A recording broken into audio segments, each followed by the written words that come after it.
menunjukkan kehadiran air adalah penting untuk asid alkali menunjukkan sifat keasidan dan kealkalian dia. Nampak Nampak tak ni? Muka surat berapa ni? Muka surat, mana muka surat dia ni? 103 Nampak ke? Kau tak nampak? Nampak juga, nampak. Okey, ni eksperimen yang patut dibuat di sekolah lah mudah saja. Celup dan masukkan, dan kemungkinan boleh juga dibuat dalam kertas 3. Itu amali perseorangan. Okey, yang pertama tengok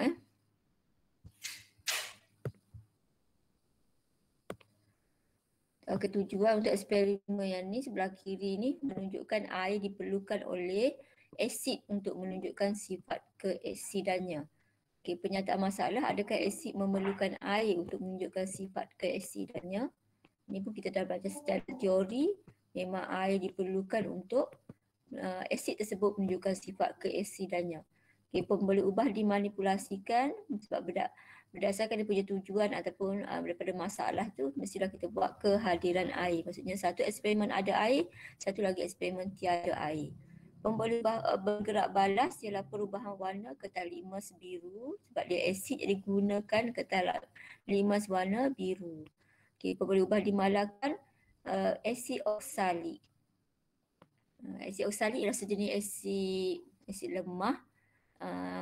Okey, awak tak belajar lagi tajuk sebatian karbon. Saya nak terangkan pun takut awak tak faham nanti. Okey, hipotesis. Asid oksalik tanpa air tidak menunjukkan sifat keasidan ataupun boleh juga buat tidak menukarkan kertas limas biru kepada merah. Sebab yang ni dia cek guna kertas limas saja. Jadi terus dia nyatakan tidak menukarkan kertas limas biru kepada merah. Asid oksalik dalam air menunjukkan sifat keasidan. Maksudnya dua orang buat asid oksalik tanpa air menunjukkan sifat keasidan, manakala asid oksalik dalam air menunjukkan sifat keasidan ataupun boleh tulis menukarkan kertas limas biru menjadi merah. Okey, bahannya ialah serbuk asid oksalik, maksudnya asid oksalik yang kering tanpa air dalam bentuk serbuk. Air suling dan kertas limas warna biru. Tabung uji dan rak tabung uji untuk letak tabung uji tu supaya dia senanglah, tak tergolek, tak jatuh, tak tumpah. Okay, ni serbuk asid oksalik. Kertas limas biru dicelup ni. Kertas limas ni sama juga, cuma ada air. Kertas limas biru semua sama kecuali ada air, tak ada air. Okay, prosedurnya labelkan dan letakkan 2 tabung uji pada rak tabung uji. Masukkan 1 spatula serbuk asid oksalik ke dalam setiap tabung uji. Tambah 2 cm padu air suling dalam tabung uji yang kedua dan campuran itu digoncang. Celup sekeping kertas litmus biru kering ke dalam setiap tabung uji. Kertas litmus itu pun tak perlu dibasahkan. Kalau basah mestilah ada air kan, jadi tak payah basah, kering je. Celup ke dalam tabung uji 1, tabung uji 2. Perhatikan dan rekodkan sebarang perubahan. Okay, tabung uji 1, tabung uji 2. Kesannya yang ni, yang 1 ni tiada perubahan. Inferensnya asid oksalik tanpa air tidak menunjukkan sifat keasidan. Inferens tu macam kesimpulan. Yang kedua pula, kertas litmus biru telah bertukar menjadi merah. Asid oksalik dalam air menunjukkan sifat keasidan.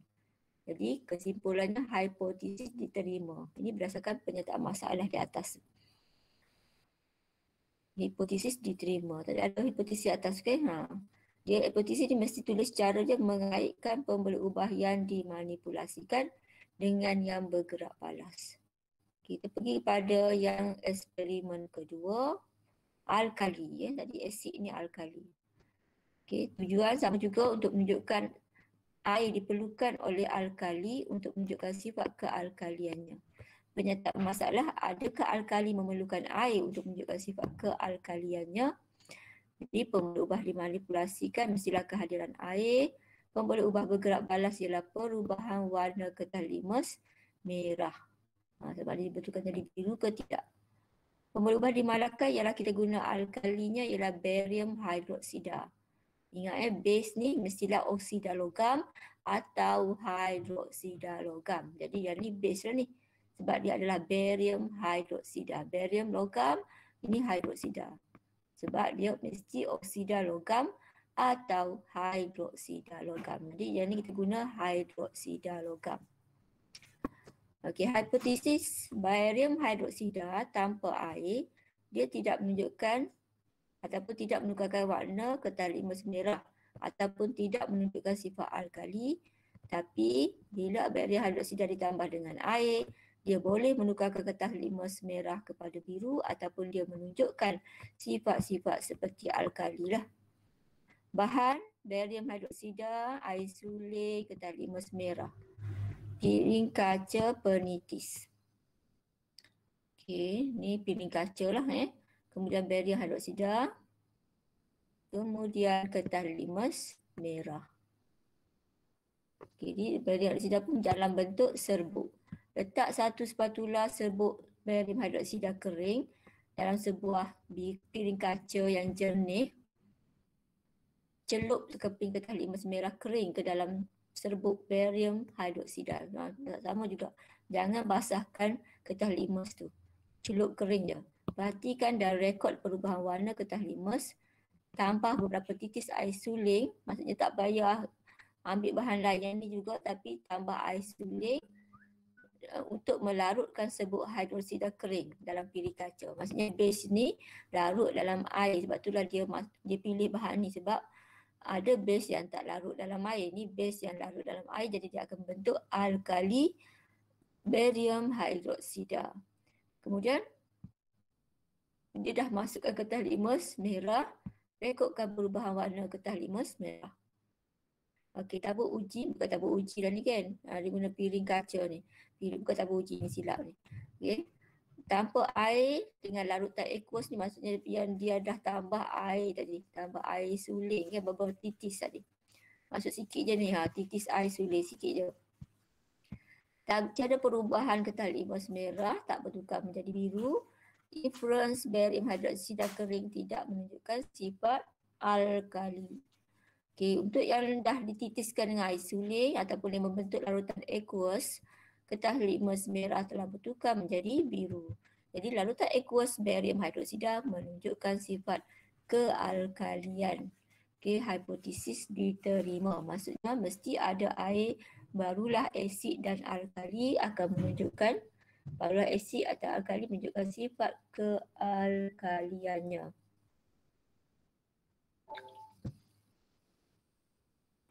Okey, boleh ni?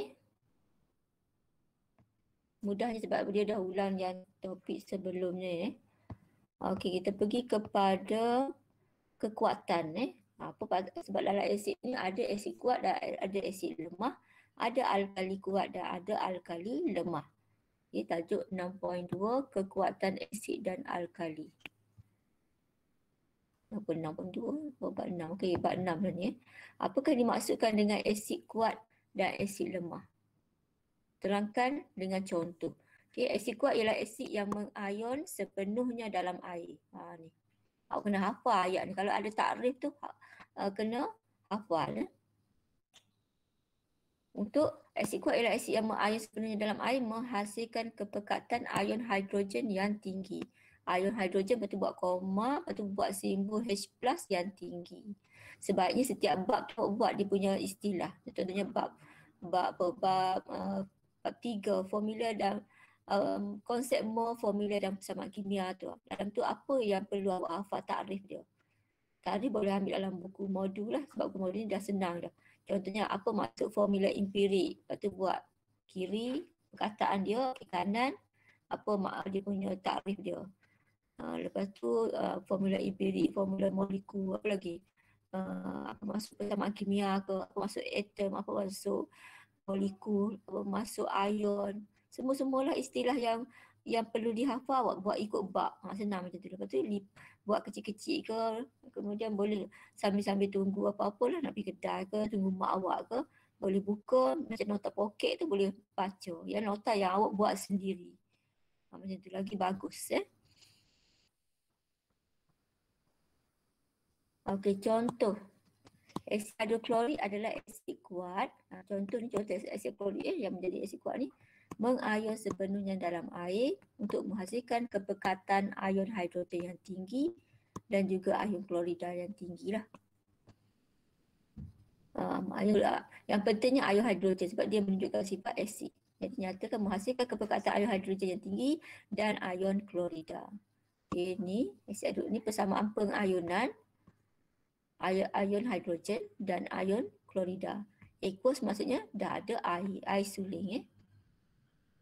Okey, ni asid hidroklorik mengayon sepenuhnya menghasilkan ion hidrogen yang tinggi kepekatan, menghasilkan kepekatan ion hidrogen. Jangan sebut menghasilkan ion hidrogen, menghasilkan kepekatan ion hidrogen yang tinggi. Semua sekali kena ambil dia punya ni, dia punya ayat ni, jangan tinggal sikit-sikit lah. Contohnya menghasilkan kepekatan ion hidrogen je tinggi, tak ada pun salah. Okey, contoh asid kuat yang lain, asid nitrik, HNO3 dan asid sulfurik. Okay, ni contoh-contoh asid kuat. Jadi buatkan persamaan pengayonan, macam belajar itulah, dia kena ceraikan H dengan yang belakang tu, cation dengan anion.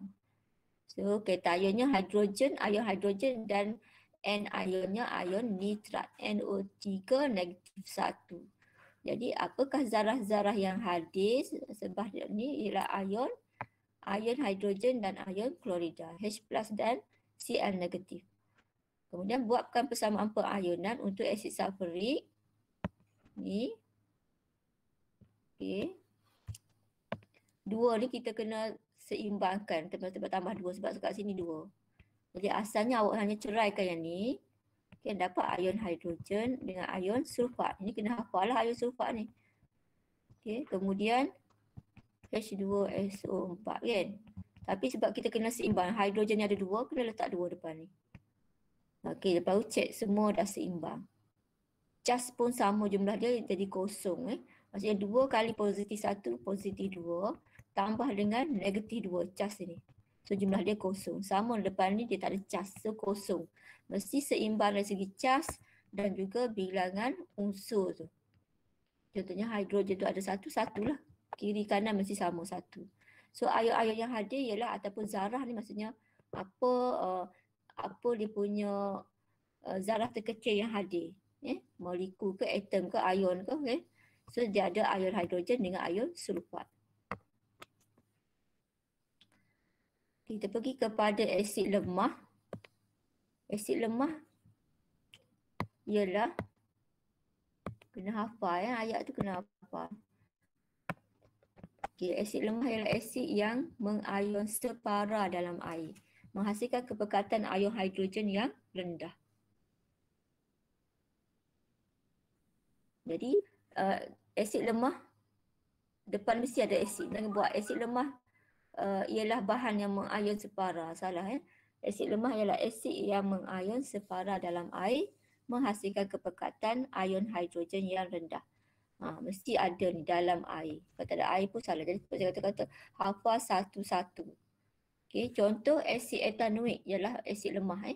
Dia mengayon separa dalam air, menghasilkan kepekatan ion hidrogen yang rendah dan ion etanoat. Okay. Ini sebab dia apa ni, dia khususkan asid apa, jadi kena sebutlah ion etanoat. Jadi kalau asid lemah dia punya simbol dia macam ni. Ni dipanggil simbol, dipanggil persamaan berbalik. Berbalik, sebab apa berbalik? Sebab separuh dalam boleh pergi ke sini, tapi ada lagi masih lagi dalam ke sini. Maksudnya tidak tukar jadi ion sepenuhnya. Masih lagi dalam keadaan molekul. Ini molekul lah. Okey. Satu larutan aqueous asid etanoik mengayon separa untuk menghasilkan kepekatan ion hidrogen yang rendah. Majoriti kekal sebagai molekul CH3COOH. Itu asid etanoik. Ni maksudnya kat sini gambar ni, tengok gambar ni. Ni dalam keadaan molekul lagi. Okay, ni ion sikit je dalam keadaan ion.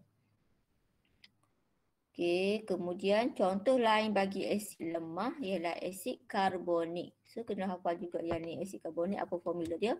H2CO3.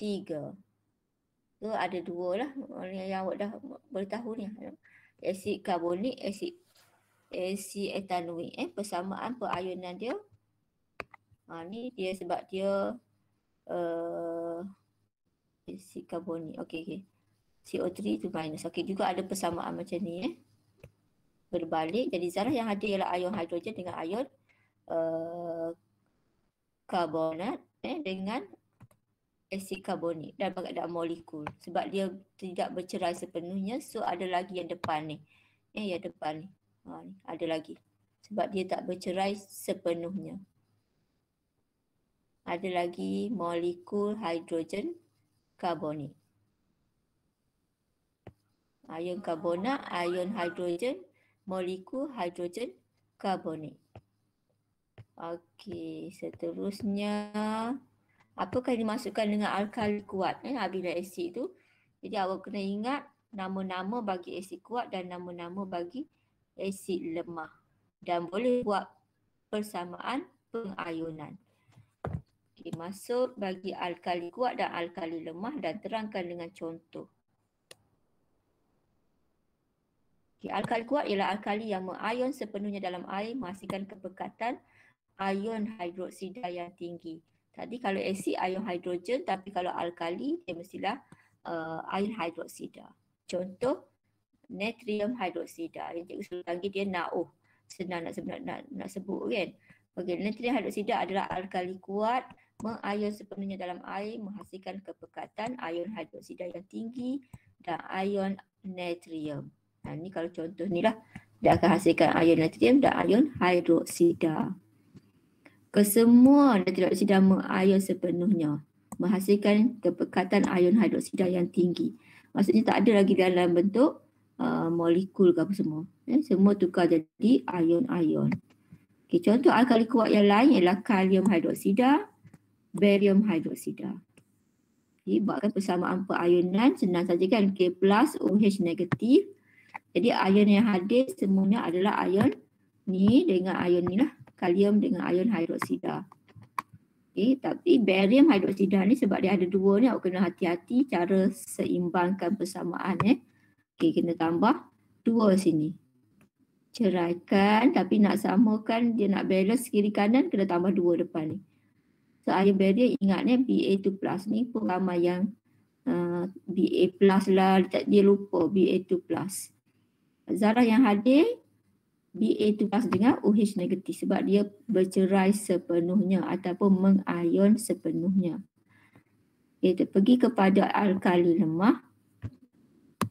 Alkali lemah ialah alkali yang mengayon separa dalam air menghasilkan kepekatan ion hidroksida yang rendah. Sama macam asid lah, tukar jadi alkali, lepas tu ion hidrogen, yang ini ion hidroksida yang rendah. Contoh alkali lemah amonia aqueous. Bila alkali lemah mengalir separa dalam air menghasilkan ion hidroksida yang rendah. Menghasilkan kepekatan ion, ni tambah sikit ni. Kepekatan ion hidroksida yang rendah. Menghasilkan kepekatan. Okay, ni amonia dalam air, amonia ni dalam bentuk gas. Jadi terbentuklah ion amonium dan ion hidroksida. Simbolnya persamaan ni berbalik. Berbalik maksudnya mengayon separa. Suatu larutan aqueous amonia mengayon separa untuk menghasilkan kepekatan ion hidroksida yang rendah dan ion amonium. Majoritinya masih lagi kekal dalam bentuk molekul amonia. Okey, ni kita panggil ni larutan aqueous amonia. Ataupun sama juga dengan larutan amonium hidroksida. Okay, larutan aqueous amonia. Okay, amonia. Samalah juga dengan larutan amonium hidroksida. Amonium hidroksida. Okay. Tapi dia biasa sebut yang ni larutan aqueous amonia.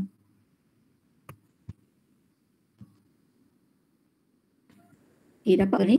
Nak salin ke? Samaan tu ada tak sempat salin?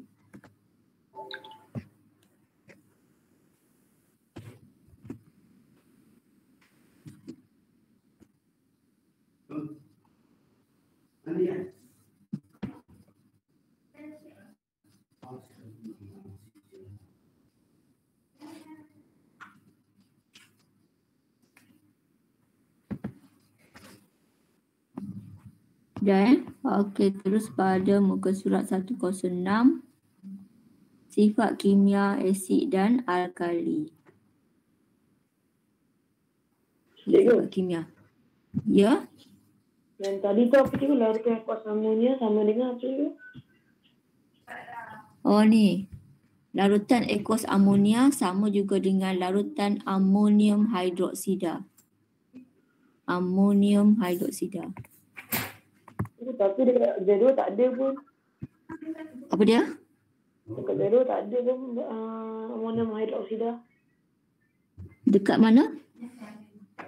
Dekat jadual formula. Tak pun jelas lah Azim. Awak cakap. Tak ada. Dekat jadual formula kenapa tak ada juga amonium hidroksida? Dekat formula. Tak ada ke?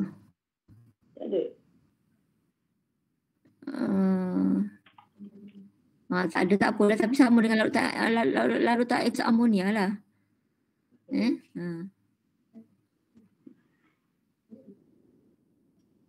Okey. Kita masuk pada sifat kimia. Yang pertama, uraikan sifat kimia bagi asid. Okay, sifat-sifat kimia bagi asid yang pertama, kalau asid bertindak balas dengan logam, akan menghasilkan garam dengan gas hidrogen. Ini awak kena ingat persamaan kimia dalam bentuk perkataan ni. Contoh, dia bagi contoh eksperimennya magnesium. Okay. Ini logam. Berarti asid pula digunakan asid hidroklorik. Contohlah ni. Boleh jawab guna asid lain pun boleh. Okey. Dan kita dulu, asid bertindak balas dengan logam-logam yang lebih elektropositif daripada hidrogen dalam siri elektrokimia. Asid tidak bertindak balas dengan kuprum dan argentum. Jenis tindak balas dipanggil tindak balas penyesaran logam-logam di atas hidrogen dalam siri elektrokimia. Boleh menyesarkan hidrogen daripada asid. Okey, aplikasi tindak balas penyediaan garam terlarut, tajuk garam yang lepas ni, tajuk garam Dan salah satu cara nak menyediakan garam ialah tindak balas ni lah, asid dengan logam. Okey, penyediaan gas hidrogen dalam menentukan formula empirik kuprum 2 oksida dalam tajuk formula dan persamaan kimia. Ini menyediakan gas hidrogen. Juga gunakan asid dan tambah logam. Okey. Cak bunyi cak dia ada masuk ke? Lain lagi. Parah. Pula nak habis kelas dah. Okey, teruskan lagi tadi. Okey. Ni siri elektrokimia ni. Maksudnya ni siri dia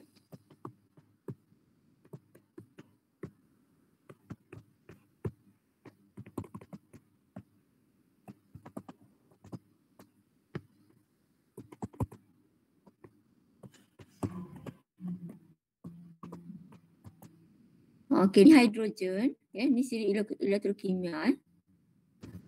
Siri elektrokimia. Ini siri elektrokimia. Okey. Ni hidrogen ni menunjuk kepada asid itulah. Sebab asid tu ada ion hidrogen. Dia hanya boleh bertindak balas dengan logam-logam yang di atas ni saja. Di atas ni. Yang bawah ni tak boleh. Maksudnya kalau awak nak tindak balaskan hidrogen ni, pilih logam-logam yang di atas saja. Yang di bawah tak boleh. Sebab ini adalah jenis tindak balas penyesaran. Logam-logam di atas, tengok nota ni logam-logam di atas daripada hidrogen dalam siri elektrokimia boleh menyesarkan hidrogen daripada asid.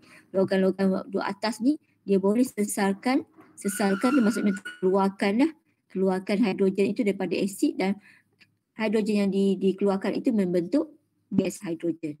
Tapi yang bawah ni tak boleh. So, jangan guna kuprum nak tindak balaskan dengan asid. Argentum nak tindak balaskan dengan asid tak boleh. Yang atas-atas ni boleh pilih ferrum ke, zinc, aluminium. Kalau yang logam kumpulan 1 ni tak payah dah. Ni meletup terus ni kan. Dengan asid, dengan air pun tak boleh. Jadi kalium nitrogen tu macam tak logik lah. Okey. Okey, contoh yang ni dia guna magnesium dengan asid hidroklorik. Cara dia, tengok kaedah.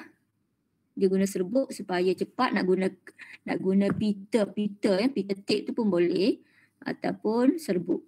Serbuk tu lagi cepat lah, asid hidroklorik.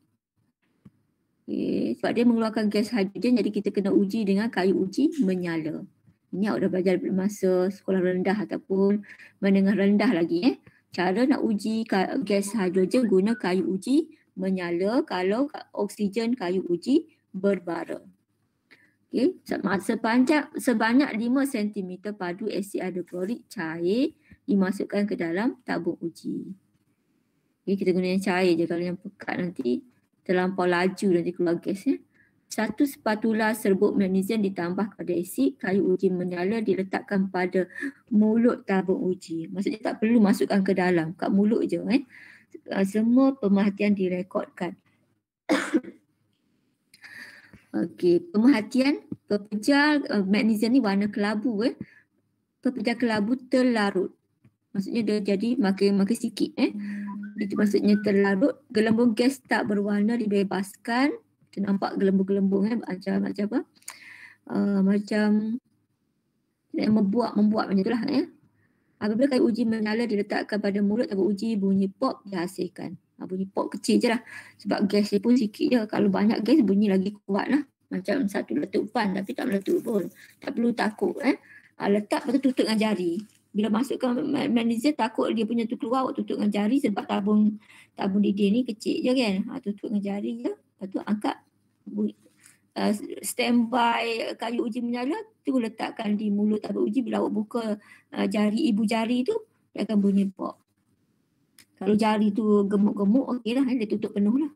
Kalau jari kecil-kecil kurus-kurus orang yang kurus dia punya ibu jari dia kecil je kan. Kadang-kadang tak tertutup sangat. Okey, persamaan kimia dia jadi magnesium, maka itu dia persamaan kimia. Sebab persamaan umum tu awak kena ingat. Dia tak ada bagi persamaan umum pun kimia semua tak bagi, memang kena ingat. Jadi awak dah ingat logam ini yang patut awak hafal ni, logam plus asid mesti asingkan garam dan gas hidrogen kan. So tukarkan logam ni awak guna magnesium. So buat magnesium tambah asid yang kita gunakan asid hidroklorik. Ikut yang ni. Lepas tu garam apa? Lepas tu gas hidrogen. Okay, garam ni mestilah ini bertindak balas dengan yang belakang ni. Sebab ini dah keluarkan sebagai gas hidrogen. So dapatlah MgCl mesti letak 2 lah sebab Mg itu plus. Sebab kita dah hafal Mg itu plus, Cl kumpulan 17, Cl negatif. Hilangkan perkali ni, dapatlah yang ni. Lepas tu kita kena seimbangkan. Ini klorin ada 2, letak 2 depan ni. Sekarang hidrogen memang macam ni, H2. Jangan tulis hidrogen H saja. Dia mesti H2. Sama dengan oksigen O2, gas nitrogen N2, semua 2. Jadi sekarang walaupun awak letak 2 kat depan ni, automatik hidrogen dah dapat, memang dah 2, dah seimbang. Okay, kemudian cek lagi sekali, kiri pandang, kiri kanan macam tu. Dah sama ke belum? Okay, dah sama, okay, dah betul lah tu. Itu je, mudah je. Cuma yang ni ramai pelajar yang lupa ni. Sebab apa? Sebab lepas ni ada lagi banyak persamaan. Jadi lupa lah kan. Sebab tu dia kena selalu buat nota kecil, selalu ulang-ulang, selalu buat latihan sebab bendanya banyak. Ni kimia ni baru start topik. Yang sebelum-sebelum tu yang akan datang, ini 10 bab tingkatan 4, 15 bab semua.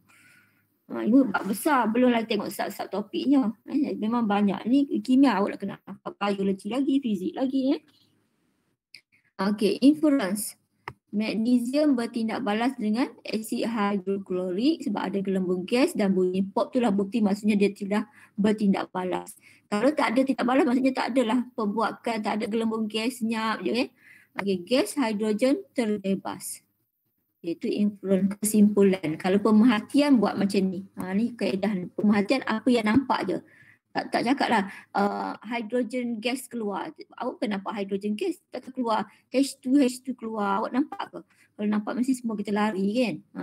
Ini pemerhatian, cara tulis pemerhatian. Iaitu pepejal kelabu terlarut, gelembung gas tak berwarna. Kalau berwarna cakaplah berwarna. Gelembung gas berwarna merah contohnya keluar. Contohlah kalau tak berwarna cakap tapi hidrogen memang tak berwarna, oksigen tak berwarna, nitrogen tak berwarna. Nanti kalau belajar lagi dalam tajuk garam ada gas yang berwarna. Okey. Ini dia punya kaedah. Kaedah mengingat mesti ada ABC dia panggil istilahnya ABC. Mesti ada action, apa tindakan yang awak buat itu macam ni. Ditambah, awak menambah, masukkan itu action dah. Kemudian B ni bahan apa yang masukkan? Ini asid hidroklorik dengan sukatan dia sekali berapa cm padu. Ni kontainer bekas apa? Tabung uji. Kan? Apa bekas yang digunakan untuk ambil spatula. Macam tu lah. So dalam setiap ayat sepatutnya ada ABC. Jadi senanglah ABC je. Okay. Semudah baca sebut ABC. Ada tindakan, ada bahannya, ada bekasnya. Bahan mesti siap dengan berapa cm padu. Agak-agaknya kalau tabung uji tak perlulah hafal. Kalau tabung uji tu dia tabung uji ni maksimum 10 cm padu dia. Awak nak campur-campur bahan ni 10 cm padu je. So jangan cakap masukkan asid sampai 10 kan. Nanti tak logik lah penuh nak membuat-buat lah tumpah. Kan tumpah asid bahaya. So cakaplah 5 pun boleh, 3 boleh.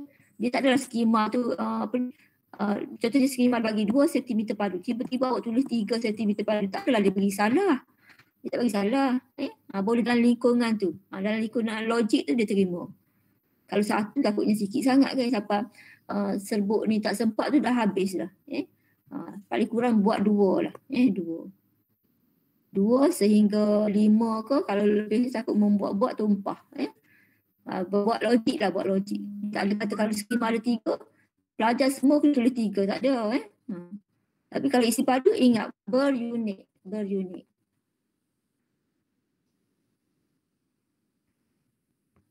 Okey, kemudian sifat kimia yang kedua bagi asid. Asid bertindak bas dengan karbonat logam. Dapat garam, air dan gas karbon dioksida. Yang kedua yang perlu ingat ni. Okey, asid dengan karbonat. Tadi asid dengan logam, yang ni asid dengan karbonat logam. Apa maksud karbonat logam ni? Maksudnya kalau logam di depan lah, maksudnya contohnya awak guna natrium karbonat. Okay, ni logam, ni karbonat tu kita panggil karbonat logam. Ataupun yang lain, kalsium karbonat, boleh juga CaCO3. Apa-apalah logam depan, lepas tu karbonat. Okay, so kalsium karbonat. Mesti membentuk garam. Okay, macam cikgu ajar macam mana nak bagi nama garam tu. Lepas tu ada air, ada gas karbon dioksida. Hasil ni pun kena ingat. Sebab nanya tadi, dia keluarkan garam dengan gas hidrogen saja. Ini asal 3 ada karbon dioksida. Sebab apa? Sebab dia bahan ni ada karbonat kat sini. Dia mesti kalau depan tu ada C, hasil pun mesti ada C. Dia tak ada hilang macam tu. Contohnya bahan tu ada C, tiba-tiba belakang tak ada C dah. Tak tahu mana-mana. Dia tak ada macam tu. Dia mesti kekal. Seimbang. Depan ada, belakang pun ada. Aplikasi tindak balas dalam penyediaan garam terlarut. Tajuk garam. Okay, maksudnya nanti kita akan ulang balik yang ni dalam tajuk garam. Salah satu cara menyediakan garam guna yang ni. Guna yang tadi pun guna.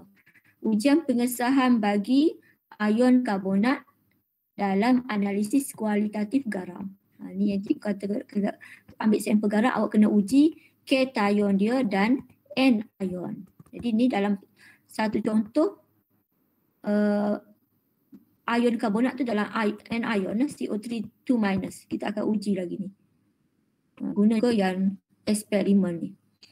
Okay, contoh yang sini kita guna ni ialah asid kalsium karbonat dengan asid hidroklorik. Jadi cara dia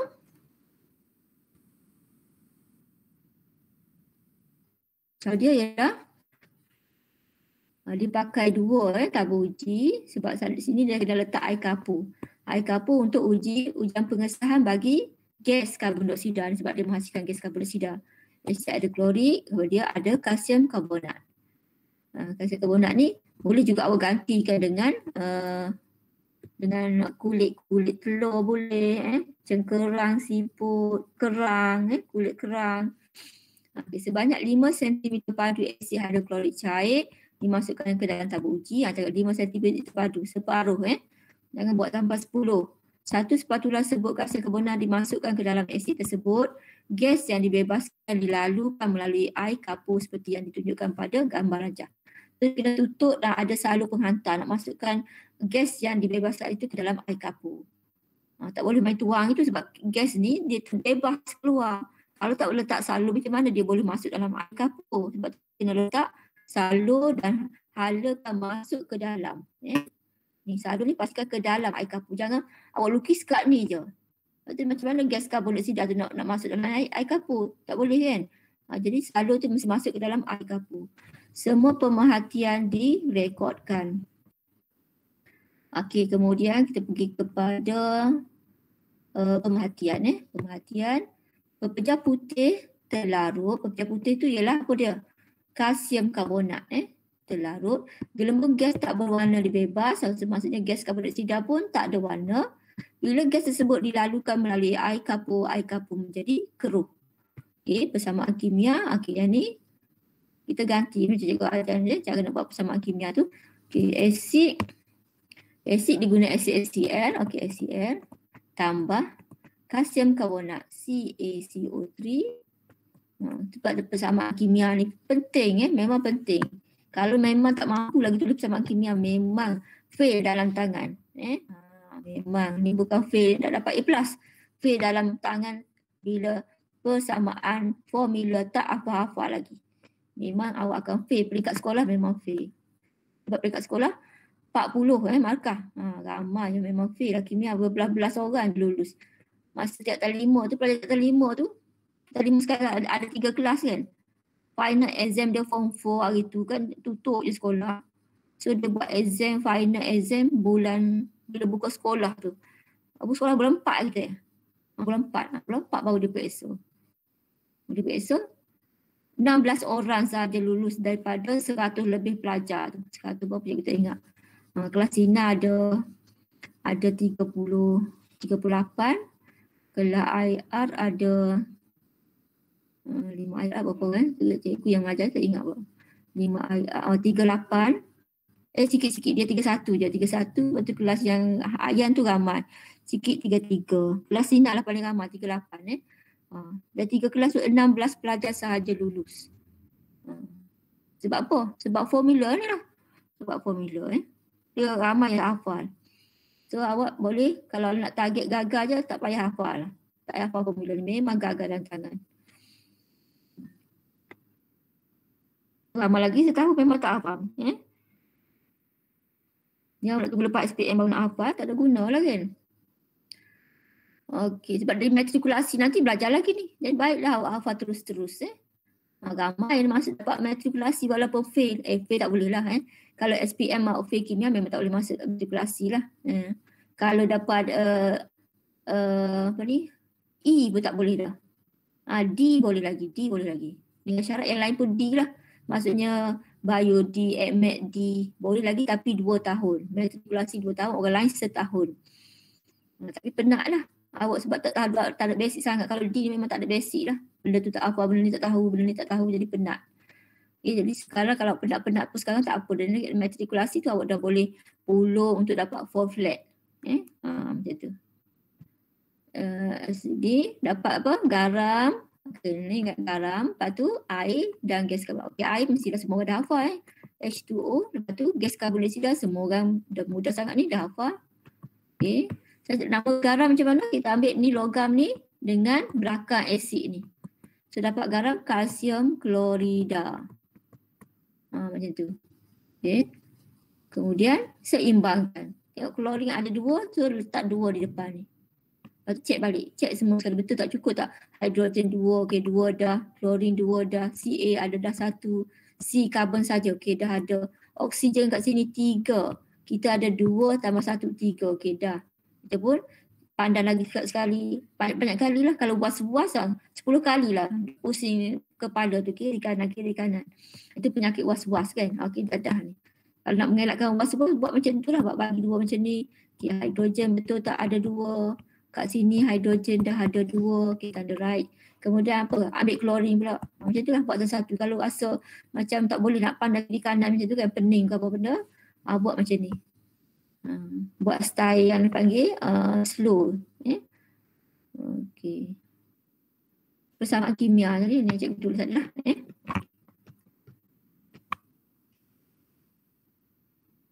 Ini dua ni terbalik tak apa. Macam kan dia tulis kalsium karbonat, lepas tu aksid tak apa. Awak terbalik antara ni mana-mana tempat tak apa. Ataupun yang ni, awak nak buat karbon dioksida dulu, lepas tu bawa air ke, tak macam ni, tak apa. Janji kalau dah hasil letak di bahagian asid. Hasil tu yang lepas anak panah ni kita panggil hasil tindak balas. Yang ni bahan tindak balas. Jangan patutnya dia kat sini, dekat bahan awak pergi tulis dekat hasil. Memang salah lah. Okay. Bertukar-tukar tempat antara ni tak apa. Influence kalsium karbonat bertindak balas kan. Okey, gas karbon dioksida dibebaskan. Ini inference ataupun kesimpulan. Boleh cakap terus dah bahan apa, tapi kat sini pemerhatian tak boleh cakap macam tu. Tak boleh kata gas karbon dioksida saya nampak dia keluar. Kan? CO2 keluar depan mata awak. Mesti semua orang lari, cikgu-cikgu berlari sebab keluar CO2. Okay. Pemerhatian ialah gelembung gas tidak berwarna terbebas dan apabila dialihkan gas itu ke dalam air kapur menjadi keruh. Itu pemerhatian dia. Bukan kata saya nampak CO2 telah keluar. Dalam inference baru cakap gas yang keluar itu adalah gas karbon dioksida kerana telah dibuktikan bahawa bila dialihkan ke dalam air kapur menjadi keruh. Okey, boleh Okey, yang ketiga, sifat kimia ketiga. Ada berapa semua ni? Ada 3 je. Selamat 3 je kan? Kebanyak pun. Okey. Kemudian asid bertindak balas dengan base ataupun alkali. Base atau alkali sebab ada base ada alkali. Kalau alkali tu larut dalam air kita panggil alkali tu larut dalam air pula dah. Base tu larut dalam air kita panggil dia alkali. Dapat senang saja 2 je, garam dengan air. Okey, asid meneutralkan base ataupun alkali. Lepas tu dalam tajuk aplikasi tindak balasnya dalam penyediaan garam terlarut tajuk garam. Okey, banyak lagi.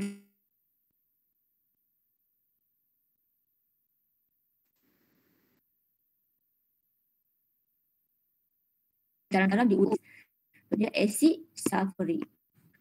Ini kumpulan 2 oksida dalam bentuk sebut warna hitam. Ini asid sulfurik cecair tak berwarna lah. Asid sulfurik dimasukkan ke dalam bikar sehingga separuh penuh. Asid dihangatkan. Maksudnya panaskan, jangan panas sampai mendidih. Dipanas, hangatnya panas yang sebelum mendidih. 1 spatula sebut kumpulan 2 oksida ditambahkan kepada asid tersebut. Campuran dikacau dengan rod kaca, semua pemerhatian direkodkan. Kita tengok pemerhatian dia. Pepejah hitam larut. Tengok kumpulan 2 oksida warna dia hitam. Memang wajib ingat ni sebab nanti dalam tajuk garam ada lagi tentang warna-warna ni. Larutan tanpa warna bertukar menjadi biru. Ni sebab kumpulan ni dia unsur peralihan, dia boleh lain-lain warna dia. Dalam bentuk pepejah kumpulan 2 oksida warna hitam. Bila jadi larutan kumpulan 2 dia jadi warna biru.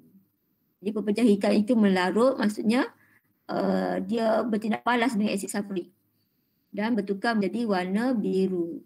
Okey, persamaan kimia. Okey, yang ni nak tulis persamaan kimia CuO tambah asid sulfurik kita guna H2SO4. Dapatlah ingat garam dengan air sahaja. So garamnya ialah ambil dia ni tindak balas yang belakang ni. Jadi CuSO4 kuprom 2 sulfat dengan H ni bergabung dengan O so dapat air. So boleh teka kadang-kadang bersama tidak boleh kita apa hasil kalau kita tak ingat hasilkan apa ni karbon dioksida ke gas hidrogen ke, rupanya yang ni baki ni akan bertindak balas ni so dapat air walaupun awak tak ingat pun boleh agak-agak So ni kita tengok seimbang ke tak. Okay, dah seimbang kan. Dah seimbang. Okay dah. Okay. So kalau dah seimbang memang tak payah dalam 2 lah, tak payah letak depan 2 tak payah. Kumpulan 2 oksida bertindak balas dengan asid sulfurik, larutan biru tersebut ialah kuprom 2 sulfaan ni larutan ni. Yang warna biru. Asal dia yang ni sebut warna hitam. Sebut hitam. Kupuram 2 sulfat. 2 wajib tulis. Ni jangan tak tulis sebab kupuram ni ada kupuram 4, kupuram 1. Okey, ni kita dah selesai tadi. Okey, persamaan ion. Okey, cikgu ajarkan sekejap lagi persamaan ion sebab ni persamaan ion ni kena apa ni? Kena mahir lah, kena mahir. Apakah persamaan ion? Okey, awak dah belajar persamaan kimia, ada persamaan apa lagi? Persamaan setengah belum belajar lagi kan? Persamaan pengayunan awak dah belajar dah. Okey, persamaan ion. Persamaan ion ialah suatu persamaan yang menunjukkan zarah yang berubah semasa tindak balas kimia. Menunjukkan zarah yang berubah semasa tindak balas kimia. Okay, bagaimana cara untuk menulis persamaan ion? Contohnya, tindak balas antara asid sulfurik dengan natrium hidroksida. Tuliskan persamaan kimia seimbang dulu. Ini macam tadi lah. Sebab ni asid dengan alkali, so garam dengan air hasil dia. Baru belajar ni kan. Lepas tu, nak buat persamaan ion, langkah pertamanya tulis persamaan kimia seimbang. Yang keduanya, tulis formula bagi semua zarah dalam bahan dan hasil tindak balas. Semua zarah dia. Maksudnya kalau asid tu ada zarah hidrogen, ada zarah sulfat, ada ni dalam natrium hidroksida, ada ion natrium, ada ion hidroksida. 2 ni sebab dia cerai daripada 2. Lepas tu ni garam, ada ion natrium, ion sulfat, lepas tu air. Air dia bukan ion, so tak ada cerai-cerai, H2O je. Kalau bahan tu asid alkali boleh cerai, gas karbon dioksida, molekul air tak payah cerai. Gas semua tak payah cerai. Asid alkali awak cerai, air tak perlu, gas tak perlu. Lepas tu garam ni, garam kena tengok. Kalau garam tu larut dalam air boleh cerai, garam tak larut dalam air tak boleh diceraikan. Dia akan bagi nota dalam latihan nanti mana yang ditanda star-star tu adalah dia bagi contoh lah yang mana awak perlu cerai, yang mana tak perlu cerai. Okey, keluarkan semua zarah bahan dan hasil yang tidak berubah. Okey, awak tengok tu, mana yang tak berubah awak kena keluarkan, maksudnya potong-potong. Keluarkan tu maksudnya potong. Sebab dia tak ada perubahan. Sama je. Sebelum ada, selepas ada, kita padamkan. Macam ni yang semua adanya, ion sulfat ada, sepotong. Ni sulfat ada kan, kiri kanan. Natrium ada, potong-potong. So yang tak adanya ialah yang ni, yang berlainan. Ni, lepas tu air. Jadi dapatlah persamaan ion macam ni. Tapi sebab dia dua depan sama je, awak boleh kecilkan. Bahagi dengan 2, dapatlah yang ini. Okey. Dapatlah tindak balas ini hanyalah melibatkan ion hidrogen dengan ion hidroksida membentuk 1 mol air. Itu tindak balas dipanggil peneutralan. Okay. Contoh kedua. Tindak balas zinc. Tindak balas zinc dengan asid hidroklorik. Alamak. Dah habis masuk. Lepas ni subjek apa? Lepas ni subjek apa? Online ke? Online ke offline? Offline. Offline. Kalau offline sekejap Okey, ni zinc dengan asid hidroklorik. Zinc maksudnya logam dengan asid, mestilah asid garam dengan gas hidrogen. Baru je belajar kan. Tulis semua formula bagi zarah dalam bahan dan hasil. So kita ceraikan. Sebab cikgu kata tadi kalau asid alkali boleh cerai. Logam jangan cerai lah sebab logam ni zinc je. So dia tak cerai, zinc je. Ini cerai. Lepas tu ini pun sebab dia ni garam larut zinc klorida ni cerai. Gas jangan cerai. So kan potong mana yang sama. So kita potong apa ni? Ni sama. Apa lagi yang sama? Tak sama dah kan? Ni nampak hidrogen, ini hidrogen tak sama sebab ni ion, ini molekul gas hidrogen tak sama. So jangan cerai. So dapatlah yang ni. Senang je persamaan ion ni. Cerai-cerai, potong-potong. Okey, jadi tugas awak ni untuk buat yang ni. Persamaan kimia dan persamaan ion. Tengok yang tanda ni. Tanda hashtag ni ialah ion dalam magnesium ini ada senarai ni. Dia cakap apa ni? Tidak boleh dihasilkan. So yang ni awak jangan cerai ni. Nama-nama sekian ni. Kerana sebatian tersebut tidak larut dalam air dan ion-ionnya tidak boleh mengion. So bahan-bahan ni magnesium oksida mana? Ni. Dia dah ada tanda tu. So jangan duk ceraikan dia. Buat MGO je sampai ke sudah. Jangan duk cerai-cerai. Okay, buat atas kertas kosong dulu barulah potong-potong. Ini nanti present ni ke bulan 2 kan? Ni ke bulan 3. Present kan. Buat persamaan kimia, lepas tu buat persamaan air. Jangan kalau rasa salah buat atas kertas dulu. Jangan penuh kat sini lepas tu nak padah-padah hitam sekali ya. Okay, kumpulan 3 naik cuti sekolah. Okay, dah cuti sekolah seminggu kan. Dan cikgu akan bagi nanti ke rumah mall. Pengiraan mall tu. Sebab ramai yang lemah. Yang bawah pada 10 test hari tu ramai yang dapat 2 pun ada, 3 pun ada, per 20. Okey ya. Tak nampak cikgu. Tak nampak? Apa yang tak nampak? Cikgu stop present. Kat mana stopnya? Cikgu dah stop ke?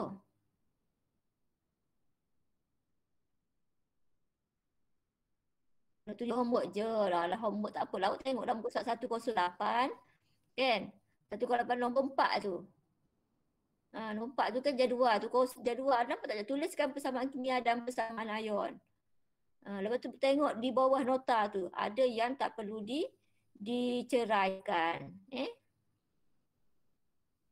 Boleh cikgu tunjuk balik. Nak tunjuk balik ke sekejap? Kenapa little stopnya on internet ni? Okay, cikgu share balik. Ni. Sekejap keluar sekejap. Okay. Okay. Ni.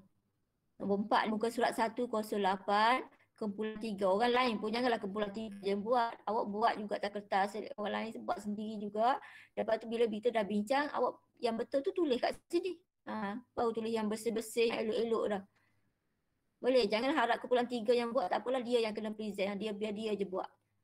Macam tu awak je tak pandai lah. Okey. Ini maksudnya ada ni, tanda ni. Kan? Semua bahan-bahan ni awak jangan ceraikan. Biar dia macam tu je. Cuma ni tengoklah kalau ini asid hidroklorik dan magnesium oksida. Maksudnya asid bertindak balas dengan base. Sebab base ini bersifat oksida logam ataupun hidroksida logam. So base bertindak balas dengan asid dapat garam dengan air. Buat persamaan kimia dia. Tapi nak cerai tu tengok mana yang boleh cerai, mana yang tak boleh cerai. Logam tak boleh cerai, gas tak boleh cerai. Lepas tu garam-garam tak larut ni ikat dalam senarai ni ada kat bawah ni. Ni tak payah cerai. Asid bercerai, alkali bercerai. Okay. Sama menjadi ni lah. Tok Kadi yang nak menceraikan orang. Mengesahkan perceraian. Okay dah? Okay, boleh masuk kelas offline. Subjek apa pula ni? Sejarah. Okay.